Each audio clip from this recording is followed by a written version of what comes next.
Open from the Moy, plus all the weekend's football, of course.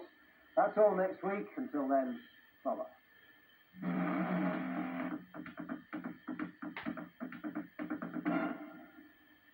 Coming up next, we've got the news from ITM, and then the law and Harry McGraw.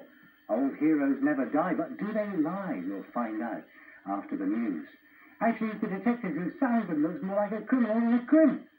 But later, of course, at 3:05 this morning, we've got the ITV chart show, so let me whisk you back. No, don't go away. Let me whisk you back to this week in years gone by. Top of the charts in 1954 in the UK were the Stargazers and I See the Moon. And even I don't remember that one.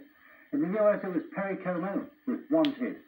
1955 in the UK, it was Tennessee, Ernie Ford and Give Me Your Word. Whilst in the US, and I do remember this one, it was Bill Hayes and The Ballad of Davy Crockett. Born in Tennessee, you remember that one. Davy Crockett. You remember that one? Oh, come on, you're not as...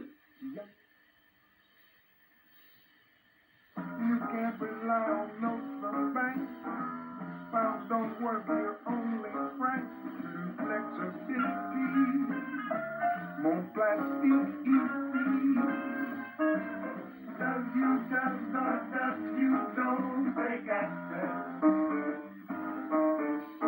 Does you don't take access. 8 million outlets worldwide does. Don't you, does?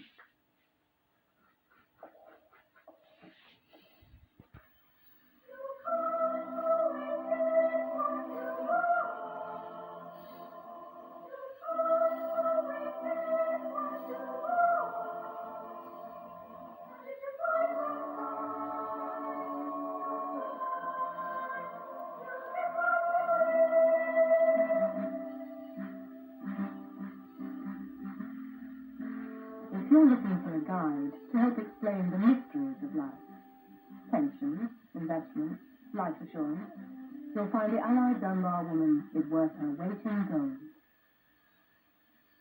Monday, Tuesday, Wednesday, Thursday, Friday, Saturday, Sunday, and what to look forward to when I get home. Kellogg's Variety. With 8 Kellogg's favourites, there just aren't enough days in a week.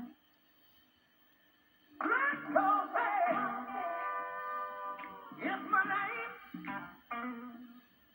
Black coffee with not a thing. Hot black coffee now. Freshly ground and fully packed. The hot black coffee, boy. Well, that's what it is. Dark Blend 37. A blend of strength.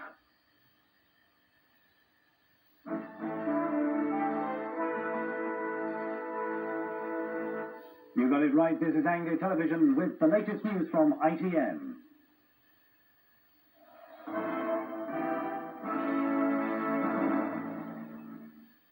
The Prime Minister's plan to set up a safe haven for Kurdish refugees in northern Iraq under the United Nations protection has won the full backing of the European community.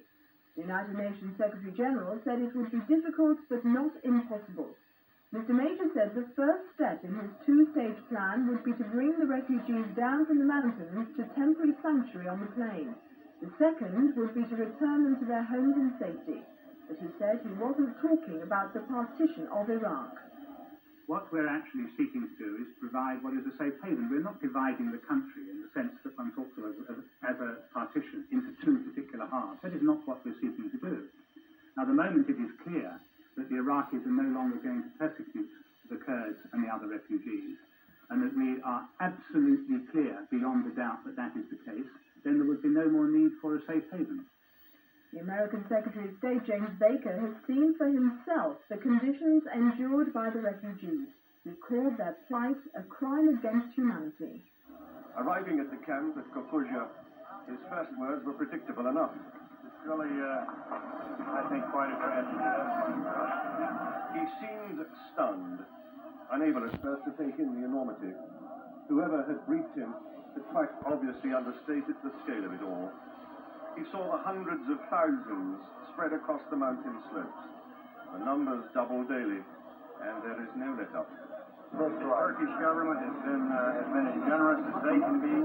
They have opened their borders. They've given what they can give, but it's up to the international community as a whole to do something about this tragic crime against humanity.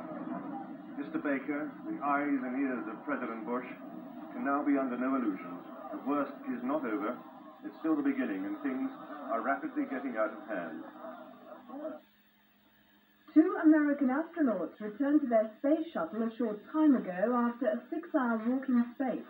It was their second in 2 days. One of the main purposes of the mission is to test equipment like this, which will be used to build the space station Freedom in 5 years' time. That's all for now. More news later.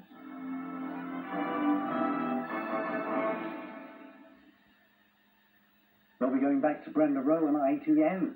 Just about 4:05 this morning. But now, old heroes never die. But do they lie? That's the question.